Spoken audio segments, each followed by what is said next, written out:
Right, let's go.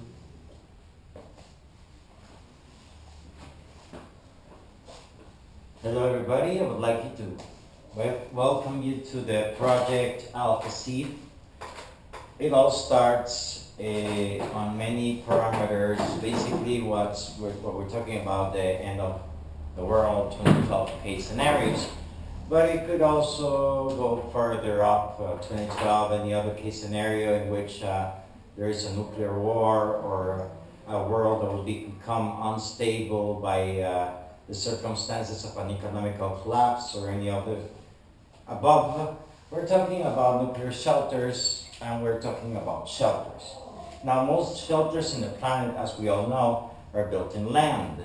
As a matter of fact, I've Googled, and then if there is something like the kind, I've seen nothing like what I'm talking about right now when I talk about floating nuclear shelters.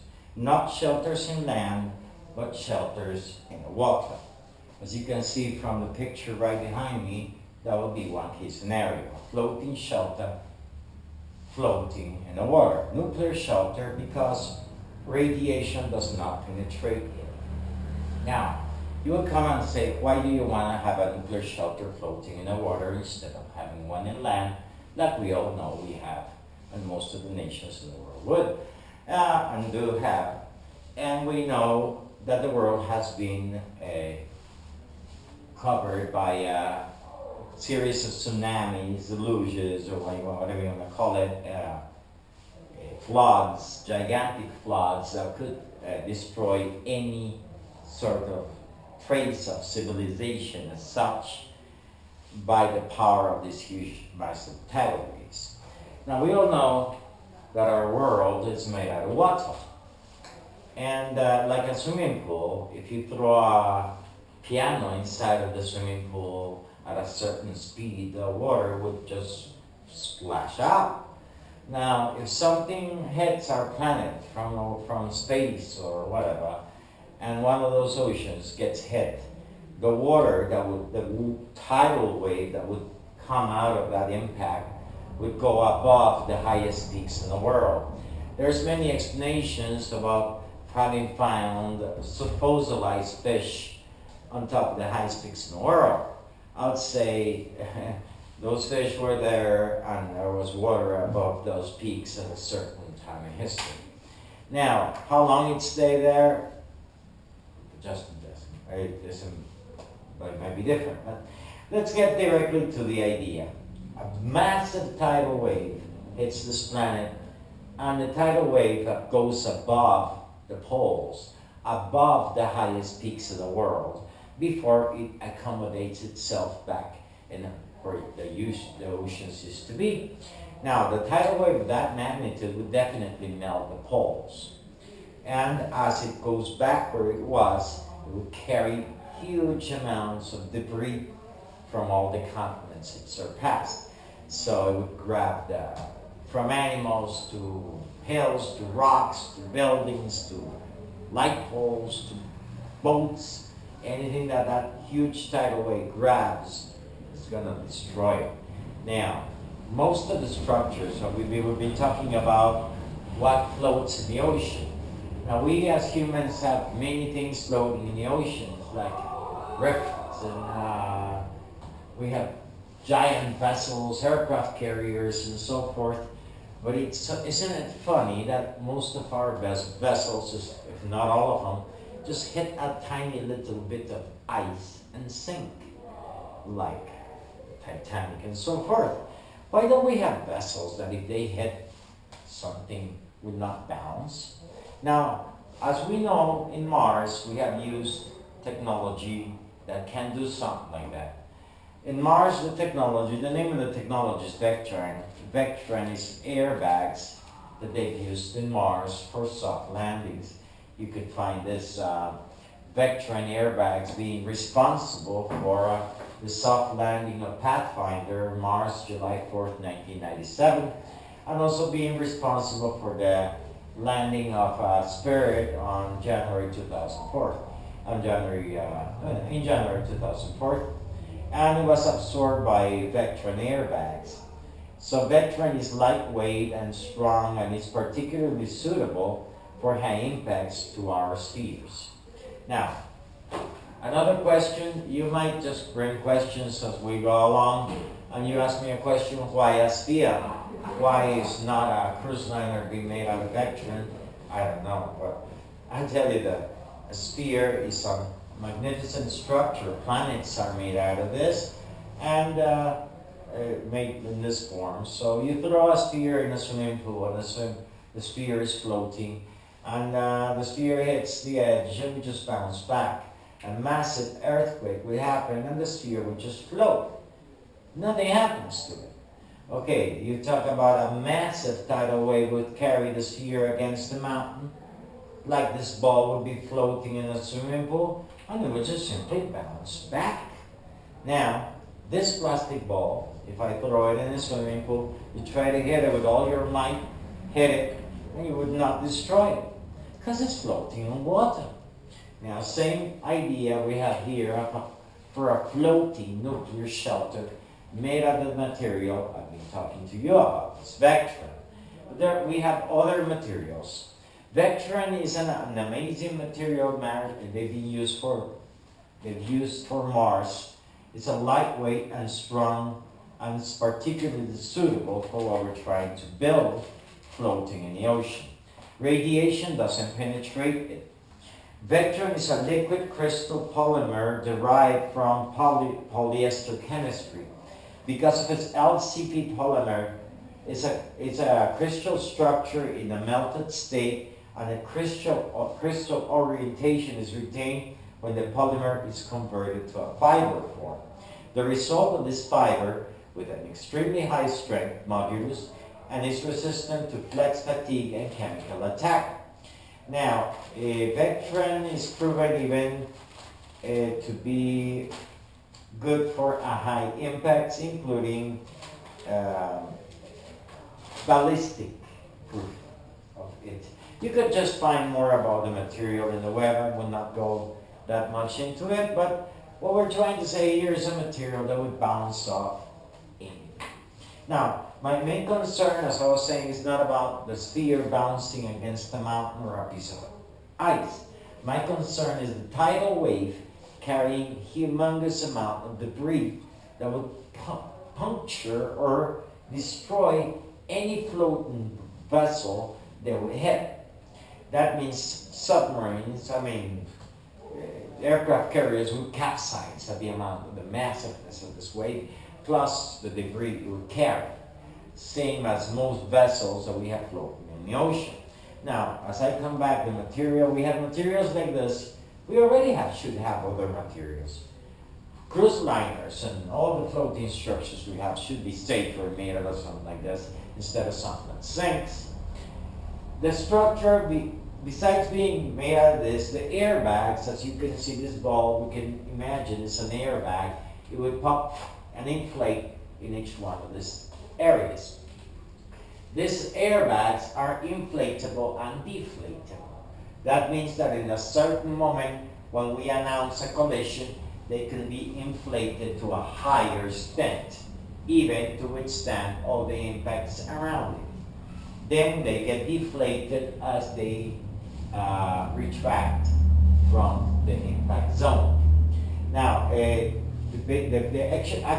actually, if one of the balloons made of the Vectran be impacted, we could have a second one be popped instantaneously, making the absorption of the impact amazing. So actually, as I tell you, even if one gets pumped, attacked or destroyed, in that worst case scenario. And we're talking about the Mars have already used it for impacts at high velocities against cliffs. So nothing's happened. Now, as for the sphere, I could go into it. It's a biosustainable community. As you can see in this corner, we start announcing it as selling apartments and suites and cruise liner style. I started with a science fiction book, the same way Jules Verne started with a submarine without even being built.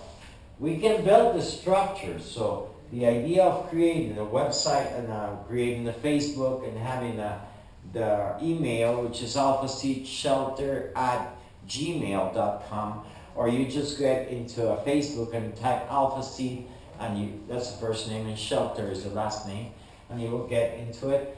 Please join the page if you're interested and you're going to contribute with something for the sphere, something as knowledge or anything for this to happen. Now, you are, as many of the ones who are watching me, do not have the money to build this, but other people do have the money, and they would like to survive 2012. So we're actually starting with a science fiction book, which becomes a company called Alpha Seed. Now the company, Alpha Seed, will in the future be able to sell these apartments, and we just started with a case scenario price of $50 million, just the apartment. The suite is $125 million. Now, all that money, logically, is to equip the sphere with state-of-the-art technology. That means the best humanity could sell me or offer me right now to put in the sphere.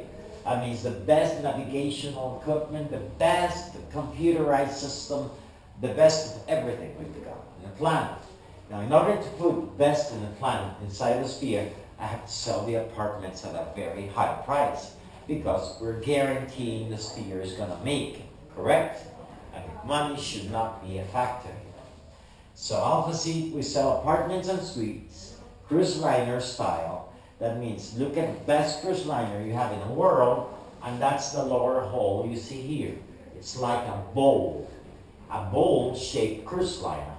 The upper part is the Earth's largest floating greenhouse. Investigating Mars technology right now, NASA is trying to send these greenhouses all the way towards Mars. The structures they have proposed, and corporations around the world have also, is completely biosustainable communities floating towards the red planet. Now these structures are greenhouses towards Mars. All I'm doing here is grabbing the same structure NASA is being offered already, but floating in the ocean. The outer sphere, as I said, is veteran or any other highly absorbent material. If it's built properly, the greenhouse should be able to maintain all human life in it and sustain air and water for the community. That's Alpha Seed. We have the idea of creating also a little bit submergible. That means just in case the tidal wave is so huge, we could actually submerge it 10 meters, 15 meters the most. Just let the wave go by before we raise it again. Not being that deep submergible, logically, but somewhat submergible in case of massive tidal waves. As we have seen, maybe the submerging would be a good option, maybe not. But it's one of the possibilities of making it submergible. We'll go along with this segments of this little videos as we go along. I'll be explaining and answering questions. And if you send questions in the web about some things, I might be able to put a video like each week and try to keep you posted on new developments and answering questions for you. Now, if somebody answers questions, can add new information to the one we've got. The web is quite enormous. We have a lot of information. We can all just share it and make this happen.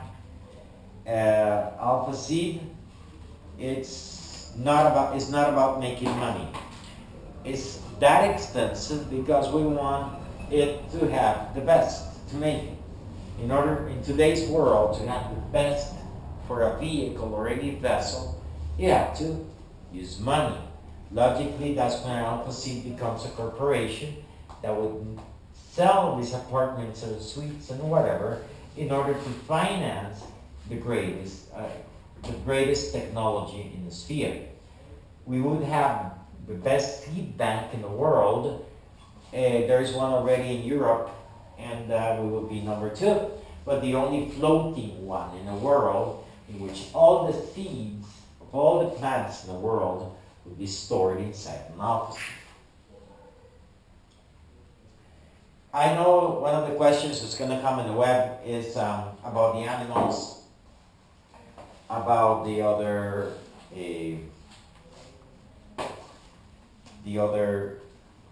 forms of life, and there is a whole segment on that. I'll try to give you a briefing on how it works. We would have a series of spheres. Sphere number 1 is the one you see right now on the board. That's a prototype. If you look at it closely, you would see only 3 levels of floors over there. You could actually see the small people working here by the engine room, and you can see also other small people in a luxurious apartment over there. And you see the greenhouse on the top. This would be very small. Organic greenhouse, Alpha Seed 1 would have its elevators, electricity, propulsors. We're talking about the aeolas, which would create a current power for it. And also, if submerged, there will be the directional steering of the Alpha Seed. That means each one of the aeolas underwater, it's a rotor or a propeller. So the propeller, each of the propellers around the sphere understands a computerized system in which the center propeller would be expelling 100 revolutions per second, and the propeller right next to it would be only stirring 80, and this one next one 70, and this one next one 60. That would make my steering wheel. That's how I can rotate the sphere. So if you tell the computer you're steering left, the computer automatic program would tell this aeola to function more rapidly and this one less, and therefore I would steer. You can also do them like backwards, so like sharp. Correct, because the entire sphere is surrounded by aeolas. That means I have propulsors in all. Have you mentioned the gyroscope yet? No, I haven't gotten into the gyroscope yet. I'm talking about just the sphere right now. Yeah. Well, I was just gonna say, because I mean, like with that turning, like that would, you have to keep in mind that would, like, the whole inside still stays stationary. It doesn't feel like turns or anything. Okay, the gyroscope is one of the most interesting things about the Alpha Seed. The Alpha Seed, as many floating structures, we have a double hull. The outer hull and the inner hull. The outer hull would be made out of Vectran or, of course, the high-impact material, or the steel framework, like a cage steel framework, covered by Vectran and surrounded by Vectran airbags.